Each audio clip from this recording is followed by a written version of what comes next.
আজকে আমাদের বাঙালি অবাঙালি সবার প্রিয় একটা খাবার রান্না হবে, যেটা খেয়ে অন্তপক্ষে মানুষ বলবে আহ, প্রাণটা জুড়িয়ে গেল। আমাদের এই রান্নার জায়গাতে চারপাশে তো কোনো আটকানো হয়নি এখনো, তো এখানে না খুব সুন্দর হাওয়া, মানে এত সুন্দর হাওয়া, যখন হাওয়া হয় তখন এত সুন্দর হাওয়া আসে যে মনে হয় যেন প্রাণটা জুড়িয়ে যায়।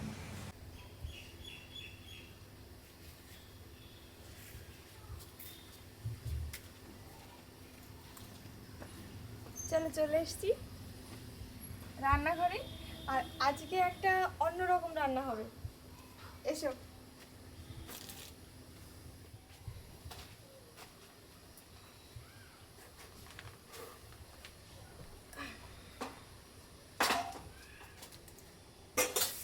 রান্না সব কিছু এখানে তো মোটামুটি গোছানোই আছে, তার মধ্যে দিয়েও রান্নার সবজি টবজি কেটে নেব। তবে আজকে কি রান্না হবে সেটা আগে বলি। আজকে আমাদের বাঙালি অবাঙালি সবার প্রিয় একটা খাবার রান্না হবে, যেটা খেয়ে অন্তপক্ষে মানুষ বলবে আহ, প্রাণটা জুড়িয়ে গেল। এমন একটা খাবার রান্না হবে আজকে। হবে তোমাদের রিকোয়েস্টের একটা রান্না। অনেকে বলেছিল একটু, মানে আমাদের পরিবারের অনেকেই তোমরা নিরামিষভোজী, অথচ তোমাদের জন্য না আমি কিছু রান্না করি না। এটা আমার বড্ড খারাপ লাগে। তাই আজকে ভেবেছি যে রান্না করব সেটা নিরামিষ রান্না করব। তো আজকে রান্না করব পনির। স্পেশাল কি করে পনির রান্না করি সেটা আজকে তোমাদের দেখাবো। চলো রান্নাটা স্টার্ট করি। বটি নিয়ে বসে আমি এই চাকুটা দিয়ে ছাড়াচ্ছি, কারণ এটাতে না তাড়াতাড়ি হয়। আর হ্যাঁ, আজকে না আরেকটা জিনিসও রান্না করব, কারণ একটা জিনিসে শুধু রান্না করব না, দুটো জিনিস রান্না করব। একটা হচ্ছে পটল দিয়ে একটা রসা, সেটাও হবে নিরামিষ খাবার। আর এই পনির আর আলুর তরকারি। তাহলে পনিরগুলো, এই আলুগুলোকে পনিরের মতোই ছোট ছোট করে কেটে নেব। এই যে এই এমন টুকরো হলে বেশি ভালো হয়, পনিরের টুকরোটাও এমন হবে আর আলুর টুকরোটাও এমন হবে। শুধু পটলগুলো হলো, কিন্তু খেতে যাওয়া হলো না, বুঝলে? আমাদের এই পটলগুলো আমাদের ক্ষেতের পটল, কিন্তু তোমাদের যে খেতে নিয়ে গিয়ে একটু দেখাবো তেমনটা হয় না, কারণ ওটা হচ্ছে চারপাশে পাটের জন্য। এইটা দিয়ে কাটার পরে আমার না এই খোসাগুলোকে দেখতে ভীষণ ভালো লাগে। সব খোসাগুলো ঠিক এক রকমের হয়ে থাকে। এইটা, এটা কি তুমি বলো? এটা পনির। পনির কোথা থেকে? বাবা নিয়ে এসেছে, তুমি খাবে? তাই? কেমন খেতে? ভালো খেতে। পনিরটা সুন্দর আছে, মানে যখনই ও পনির নিয়ে আসে আমি একটুখানি মুখে দিয়ে দেখি এটা ফ্রেশ আছে কিনা। তো সত্যি পনিরটা অনেক, মানে খুবই ভালো। আর এখানে 500 গ্রাম পনির আছে। আমি পুরোটা রান্না করব না, সামান্য একটু বাদ দিয়ে, আর বাকিটা ওই 350 গ্রাম মতো রান্না করব। কারণ আজকে না আমরা বাড়ি মানুষ কম, সবাই প্রায় ঘুরতে গেছে, মাও বাড়িতে নেই। হাত দিও না, তুমি একটু খাবে তো। 350 মতো রান্না করব। আর এটাকে এখন পিস পিস করে কেটে নেব।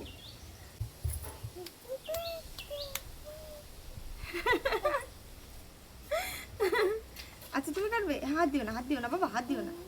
হ্যাঁ হ্যাঁ, এটা কেক না, এটা কেক না বাবা, ছেড়ে দাও ছেড়ে দাও ছেড়ে দাও। খাবো তো।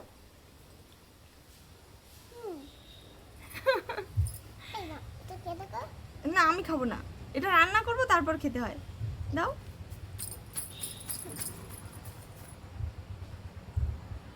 পনিরের পিসটা ওই আলুর সঙ্গে একটু মিলিয়ে রাখবো। হ্যাঁ, যে আলুটা যেমন করেছিলাম প্রায় তেমনই করার চেষ্টা করব। আর আর একটা তো হাত দিতে হয় না।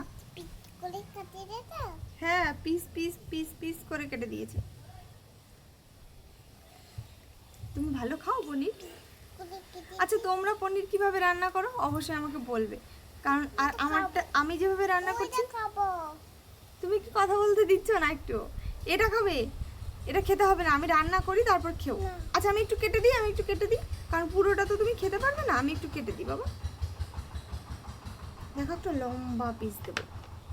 হ্যাঁ এটা খাবে আমার বাবাই। যাও তুমি এটা খাও, আর ওই দোলনায় খেলো। ছোট ছোট করে কেটে দিয়েছি।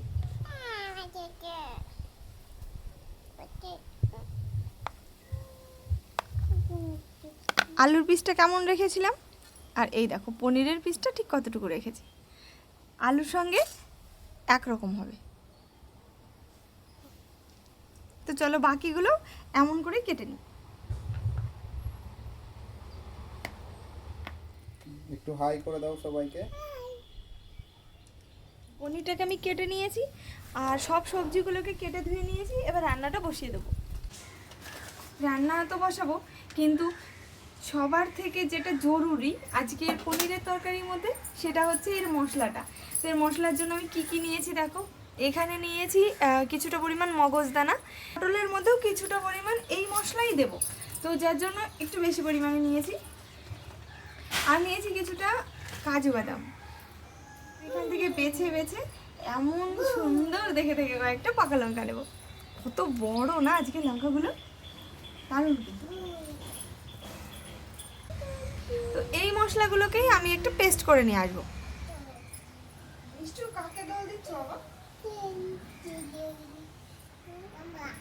এই কাঁচা পাকা লঙ্কা আর এই কাজু আর মগজদানার সঙ্গে একটা টমেটো দিয়েছি, এটাও এর সঙ্গেই পেস্ট করে নিয়ে আসবো।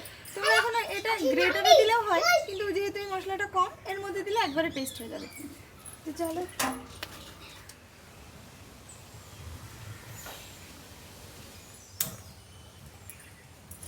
আমাদের রান্নাঘর তো এখনো পুরোপুরি ঠিক হয়নি, তো যার জন্য আমরা এখনো গ্যাসেই রান্না করছি। আগের দিনও তোমাদের দেখিয়েছি যে আমরা গ্যাসে রান্না করেছি, আজও তাই। এইখানের মাটিটা শুধুমাত্র সমান করা হয়েছে ওই দুর্মুজ দিয়ে পিটিয়ে পিটিয়ে। এখন ওইটাকে সুন্দর করে লেপে একদম পুরো পরিপাটি করে তুলতে হবে। আমাদের এই রান্নার জায়গাতে চারপাশে তো কোনো আটকানো হয়নি এখনো, তো এখানে না খুব সুন্দর হাওয়া, মানে এত সুন্দর হাওয়া, যখন হাওয়া হয় তখন এত সুন্দর হাওয়া আসে যে মনে হয় যেন প্রাণটা জুড়িয়ে যায়। দারুণ হাওয়া। কড়াই প্রায় গরম হয়ে গেল, এবারে তো একটু তেল দিয়ে দিচ্ছি।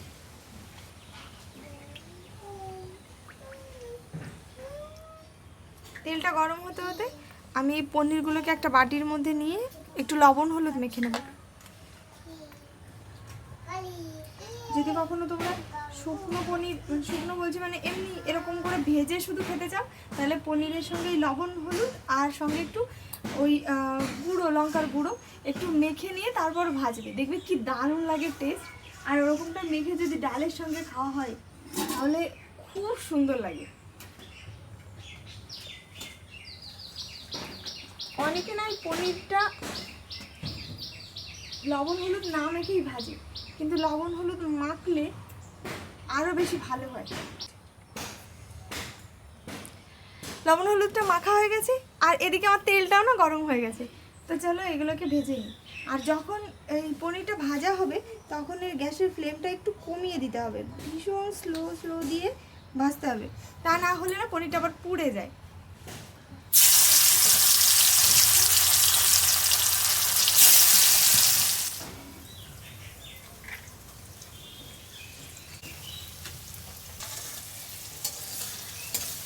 এই পনিরটা প্রায় ভাজা হয়ে গেছে। আর এই পনিরের আবার একটা ব্যাপার আছে, যেটা পনির ভাজলে একটু শক্ত হয়ে যেতে পারে, কিন্তু শক্ত হবে না, একদম স্মুথ, মানে মুখের মধ্যে গেলে মোমের মতো গলে যাবে, এমনটা কিভাবে থাকবে সেটা একবার দেখে নাও। এইখানে আমি জল গরম করে নিয়ে এসেছি।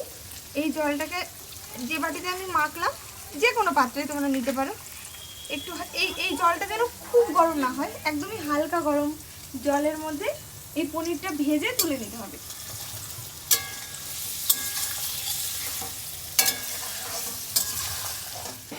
পনিরগুলো পুরো ভাজা হয়ে গেছে, আর এরকম সুন্দর করে ভেজে নিয়ে এই হালকা গরম জলের মধ্যে সব তুলে নেব। এমন গরম জলের মধ্যে তুলে দেখবে যে এটা পুরো তুলোর মতো নরম হয়ে থাকবে, খেতেও তরকারিতে ভীষণ ভালো লাগবে। হ্যাঁ বাবাই, ছোট ছোট ছোট ছোট কি বাবা, ছোট ছোট পনির হয়ে গেছে। এবার এই তেলের মধ্যেই আমি আলুগুলোকে দিয়ে ভেজে দেবো। আলু দেবো? কি হলো, রাগ হলো কেন বাবাই? ও বাবা, তুমি রাগ করেছো কেন? এখানে পনির ও হাত দিয়ে নেবে। দাও ওই নিচে থেকে একটা ঠান্ডা পনির দাও না। ওই যে বাবাই তোমার পনির রেডি, দেখো।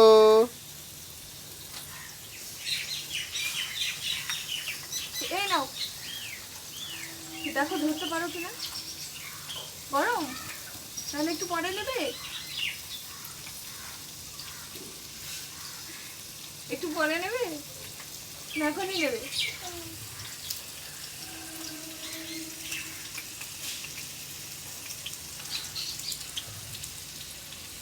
এবার ঠান্ডা হয়ে গেছে না? না?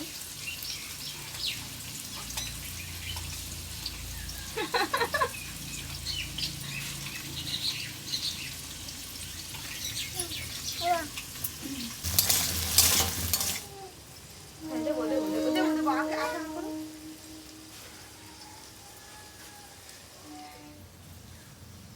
এবার না,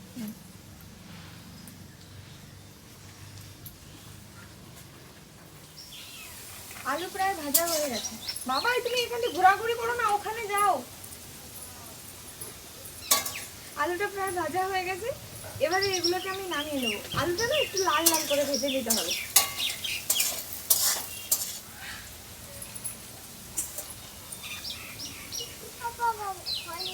যাও,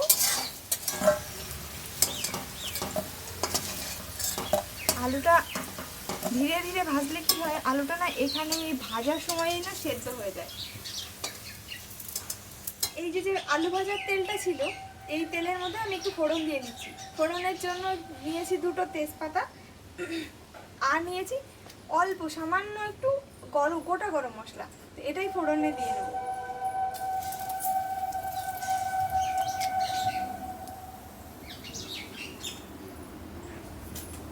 এটাকে একটু নেড়ে চেড়ে, বাপরে, আর যে মশলাটা আমি তোমাদের দেখালাম যে করবো বলে, সেই মশলাটা এখানে এর মধ্যে দিয়ে দিচ্ছি। আর এই মশলাটা সবসময় পনির আলু বা কতটা রান্না করছো সেই তরকারির যে পরিমাণটা সেটা অনুপাতে তোমরা দিয়ে দেবে।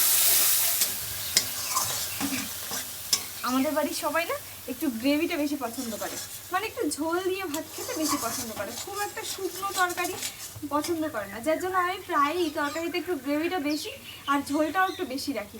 তোমরা যদি শুকনো শুকনো একটু পছন্দ করো তাহলে একটু গ্রেভির পরিমাণটাও কম দেবে, মানে মশলার পরিমাণটা একটু কম দেবে আর ঝোলটাও একটু কম রাখবে, তাহলে শুকনো শুকনো ব্যাপারটা চলে আসবে।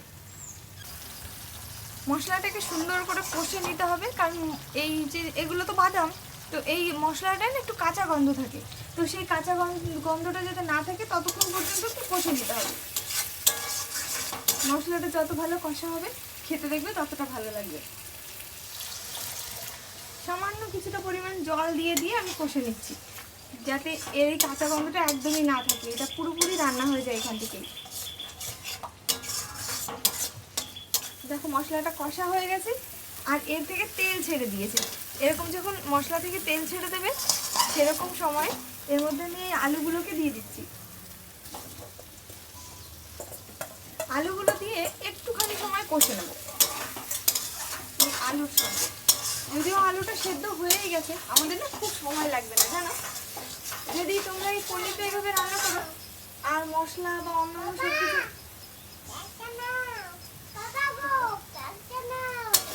শুধু একবার একটু মশলা করে নেবে আর এই আলু আর পনিরটাকে ভেজে নিতে যতক্ষণ, কিন্তু ঝোলটা এই দিলে একদম খুব তাড়াতাড়ি হয়ে যায়। আর চেষ্টা করবে এর মধ্যে গরম জল দেওয়ার। আমি সবসময় তরকারির মধ্যে না গরম জলটাই বেশি ইউজ করি, আর তোমাদেরও তাই বলি। এই জলটাকে আমি গরম করে রেখেছিলাম, এই জলটা এবার এর মধ্যে দিয়ে দেবো। আর এই পনিরের তরকারিতে খুবই সামান্য জলের দরকার, খুব জলের দরকার নেই, কারণ এটা তো অনেকটা সময় ধরে সেদ্ধ হবে তেমন কিছু না, যার জন্য অল্প জলেই এই তরকারিটা রেডি হয়ে যাবে।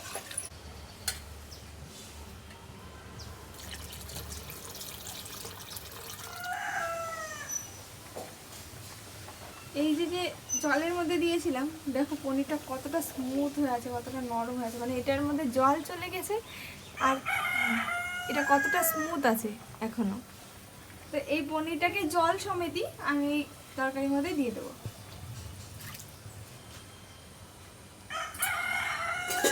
এবার এটা কিছুক্ষণ একটু হতে দেবো, হ্যাঁ একটু ঢেকে দিই কিছুটা সময়, এই 5-7 মিনিট মতো এটা একটুখানি জাল হয়ে যাক, তারপর আবার ঢাকনাটা তুলে দেখে নেবো কেমন হয়েছে। 5 মিনিট মতো হয়ে গেছে। এবার ঢাকনাটা তুলে নিয়েছি।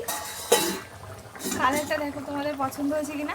আর তোমরা লবণ হলুদের কথা এখানে জিজ্ঞেস করতে পারো। আমি না ওই আলু আর পনির ভেজেছিলাম যে হলুদটা দিয়ে আর লবণ দিয়ে, ওতেই প্রায় হয়ে গেছে, মানে হলুদটা তো হয়েই গেছে, সামান্য একটু লবণের প্রয়োজন আছে। সামান্য একটু লবণ যেটুকু দরকার ছিল সেটুকু আমি দিয়ে দিচ্ছি। যেহেতু এটা হয়ে এসছে, এর মধ্যে এবারে দেবো একটুখানি, মানে হাফ চামচ মতো চিনি। চিনিটা না এর এই যে ঝাল আর লবণটা থাকে, এটার টেস্টটা ব্যালেন্স করবে।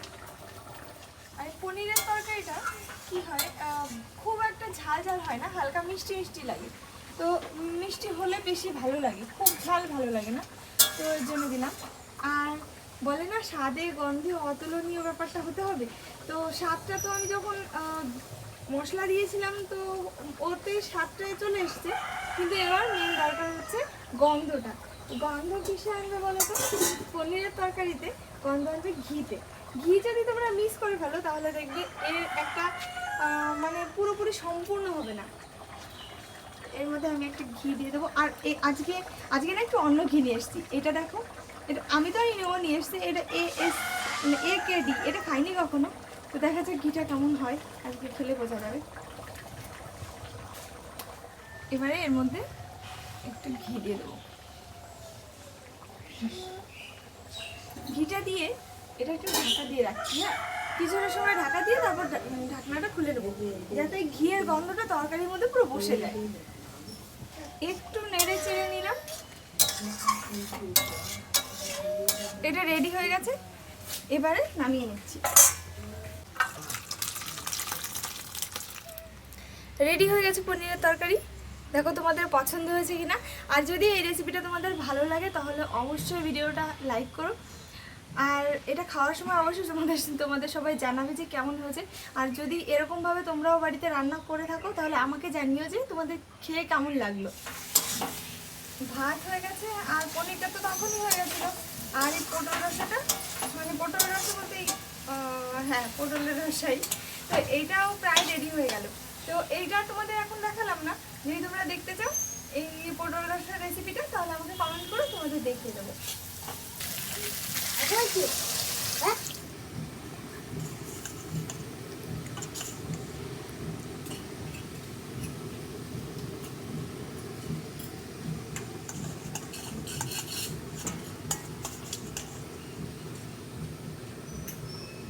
গ্রেভিটা তো সুন্দর হয়েছে, থাক এটুকু খেয়ে নিই। পনিরটা তো দারুণ সফট হয়েছে। সফট, তাই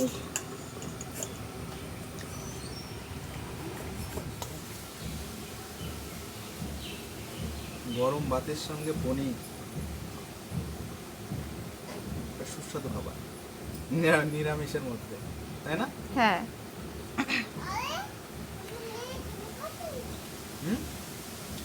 কি বলছো বাবা?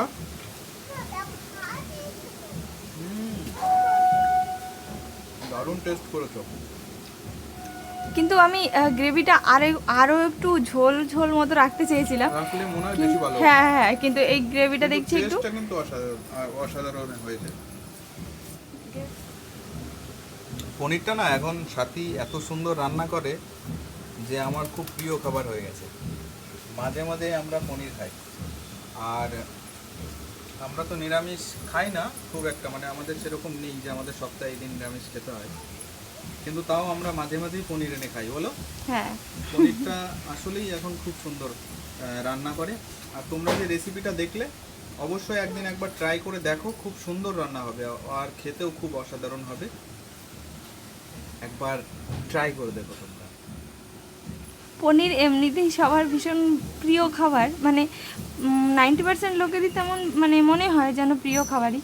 তো এইভাবে একদিন রান্না করলে বেশ ভালোই লাগে। আমরা তো অনেকেই দেখি ওই জিরে একটু আদা বেটে রান্না করে, ওটাও খেতে ভীষণ ভালো লাগে, কিন্তু এভাবে কখনো খেয়ে দেখবে, সত্যি টেস্টি হয়। এটা সবথেকে সুস্বাদু মানে রেসিপিটা, মানে আমি এর আগেও খেয়েছি অনেক, কিন্তু এইভাবে রান্নাটা সবথেকে বেশি সুন্দর লাগে,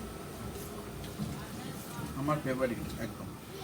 তোমাদের কাছে রিকোয়েস্ট, তোমরা অবশ্যই একবার ট্রাই করে দেখবে, আর যদি ভালো লেগে থাকে অবশ্যই সাথীকে একটা থ্যাঙ্কস জানিয়ে দেবে। আর যদি এখনও চ্যানেলটা সাবস্ক্রাইব না করে থাকো তাহলে অবশ্যই চ্যানেলটা সাবস্ক্রাইব করে দিও। ফেসবুক থেকে দেখলে অবশ্যই ফলো করে রেখো এই ধরনের ভালো ভালো রেসিপি দেখার জন্য। তো আজকের মতো এখানেই আমরা শেষ করে দিচ্ছি ভিডিওটা। সবাই ভালো থেকো, সুস্থ থেকো, সঙ্গে থেকো, আর অনেক অনেক ভালোবাসা দিও। টাটা।